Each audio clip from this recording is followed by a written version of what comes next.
Assalamualaikum warahmatullahi wabarakatuh. Perkenalkan, nama saya Rizal Rizka Aditya, NIM 2161510006 dari program Tadris Bahasa Indonesia kelas 2A Fakultas Adab dan Bahasa UIN Raden Mas Said Surakarta. Video ini saya buat untuk memenuhi tugas UTS mata kuliah Sejarah Sastra yang diampu oleh Ibu Sri Lestari, Magister Pendidikan. Kali ini saya akan menceritakan sebuah cerpen yang menarik tentunya, dari cerpen pilihan tahun 2000. Mungkin teman-teman udah pada penasaran cerpen apa sih yang akan saya bahas kali ini. Nah, mungkin langsung saja ya kita bahas satu persatu. Yang pertama ada cerpen yang berjudul Dua Tengkorak Kepala, karya dari Montingo Busi. Cerpen ini menampilkan sebuah potret tragedi kehidupan masyarakat Aceh selama dijadikan daerah operasi militer atau juga disebut dengan DOM. Cerpen yang merupakan cerpen terakhir karya Montingo Busi sebelum ia meninggal dunia, yang mengisahkan sebuah tokoh yang bernama Ali yang tewas dalam pembantaian militer dan dikubur secara massal di daerah Dayah Pariuh. Kisah tragis Ali dalam cerpen ini mampu dikelola secara baik oleh Montingo Busi, sehingga cukup memperkental makna dan pesan yang hendak disampaikan.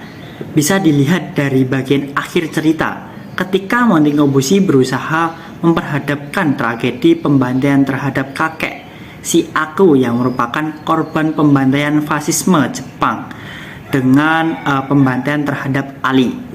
Seperti tergambar dalam kalimat, lalu teman saya Ali bagaimana?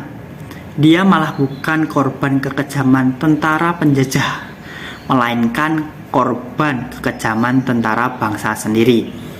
Ada nada sinis yang terasa getir dalam kalimat itu, yang semakin mempertebal kesan pembaca.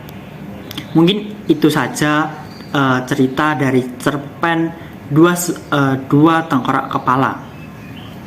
Berikutnya cerpen yang kedua dari Seno Gumaria Aji Dharma dalam cerpennya yang berjudul Telepon dari Aceh. Cerpen ini berkisah tentang sekeluarga pejabat Orde Baru yang korup sedang makan-makan bersama di sebuah restoran, hingga kemudian menerima interlokal dari Aceh. Interlokal itu menggambarkan tentang kematian saudara bungsu istri pejabat itu. Setibanya di rumah, di luar kemudian terjadi hujan darah-darah korban kekerasan militer yang dikirim dari Aceh. Dan yang terakhir cerpen yang ketiga, karya dari Haris Effendi Taharar yang berjudul Darmon. Cerpen ini berkisah tentang profil seseorang aktivis pergerakan mahasiswa yang bernama Darmon. Dalam cerita ini digambarkan sosok Darmon yang secara fisik sama sekali tidak necis, bahkan kelihatan tidak intelek. Ternyata memiliki kadar pengetahuan dan kepedulian sosial yang sangat cukup tinggi. Seseorang pegawai yang kebetulan bertemu dengan Darmon, lantaran Darmon mengantarkan anaknya, terkejut dan kagum dengan kenyataan itu. Diam-diam si pegawai mengidealkan sosok Darmon yang aktivis itu.